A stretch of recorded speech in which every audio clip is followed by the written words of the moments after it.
Ce qui devait être une belle journée de randonnée au Montmarault a viré au cauchemar pour un groupe de trailers en plein entraînement pour la Xterra. Profitant du retour pour cavaler dans la descente, 3 d'entre eux se retrouvent petit à petit isolés. C'est là qu'ils se retrouvent chacun à 20 minutes d'intervalle, piégés par une meute de chiens particulièrement agressifs. Esther Cuneo et Naya Bennett ont recueilli leurs témoignages. Attention, ce reportage contient des images chocs qui peuvent heurter la sensibilité. Moi, quand je courais, j'avais la musique, tout d'un coup, ils sont arrivés. Avec 3 heures d'opération de reconstruction et une 50aine de points de suture, cette jeune femme refuse de croire qu'elle ne pourra peut-être plus préparer un trail. J'ai eu les tendons qui ont été recousus et là, en gros, on attend de voir si l'opération a fonctionné et si ma jambe va pouvoir fonctionner à nouveau sans d'autres opérations. Et le sport, c'est ma vie, quoi. Donc, je sais pas, je me dis que je vais guérir. De toute façon, je pense pas que je pourrais pas guérir. Je me dis que je vais guérir. Si elle s'estime chanceuse de s'en être sortie, elle n'en revient toujours pas de la violence de l'attaque.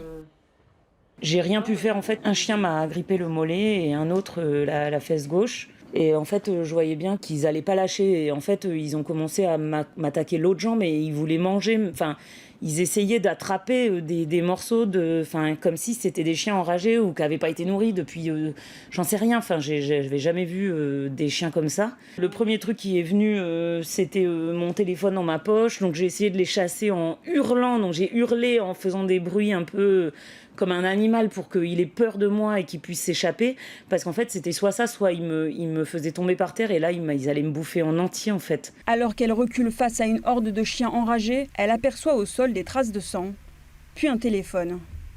Elle comprend alors avec effroi que son amie a été attaquée juste avant. Encore sous le choc, son amie Aurélie raconte. J'ai été encerclée par les 3 chiens. Donc il y avait 2 chiens marrons type mélangé berger tahitien avec un petit chien blanc type bichon un peu. Et à la seconde où ils m'ont encerclée, il y en a un qui s'est jeté sur mon bras. Et dans un mouvement de recul, j'ai trébuché sur une racine et je suis tombée à terre. À ce moment-là, l'angoisse terrible de se dire que j'étais seule et que les 3 pouvaient attaquer en même temps. Si elle s'en sort avec une morsure sur l'avant-bras et à la jambe, elle perd son téléphone dans la chute. Ce qui ne lui permet pas de prévenir ses amis qui arrivent derrière. Et lorsqu'elle trouve de l'aide et un téléphone, il est trop tard. Pour le 3e randonneur, déjà victime d'une morsure dans son enfance, les attaques de chiens sont non seulement trop fréquentes en Polynésie, mais elles sont aussi prises trop à la légère par les pouvoirs publics. J'ai beaucoup de témoignages, alors j'ai même pas le temps de les regarder pour le moment, des gens qui me disent qu'ils ont été mordus au même endroit, mais dans tous les quartiers, partout. Alors c'est la main, le doigt qui était arraché, mais les gens osent pas porter plainte, il se passe rien, je sais pas, les gens subissent, ils pensent que c'est normal. Moi je trouve que c'est pas normal du tout, parce que la nuisance est vraiment considérable.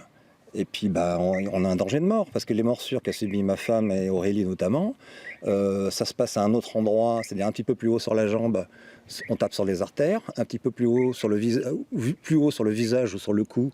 Ce sont des attaques mortelles. Si Thierry compte bien porter plainte, il pointe du doigt la responsabilité des propriétaires, mais aussi des pouvoirs publics. Les chiens, c'est presque le problème secondaire. Il y a des chiens qui sont totalement maîtrisés dans leur propriété. Les gens font attention. Quand ils aboient, ils ont un collier anti-aboiement. Enfin bref, il y a des gens qui sont très corrects, qui savent très bien faire les choses. Mais il y en a beaucoup qui font n'importe quoi. Donc ces gens-là doivent être sanctionnés. Les responsables, ce sont les élus, ce sont les dirigeants de l'État qui ne font pas appliquer la loi. Il va falloir un peu qu'ils se mouillent maintenant. Il va falloir qu'ils prennent leur responsabilité. Mais bien sûr, il faut qu'ils prennent leur responsabilité. En attendant une réaction des pouvoirs publics, les victimes s'accumulent. Le dernier mort en date remonte à début août, à Reatea. Et comme à chaque fois, l'émotion était retombée quelques jours plus tard. Et puis plus rien, jusqu'à ce nouveau drame.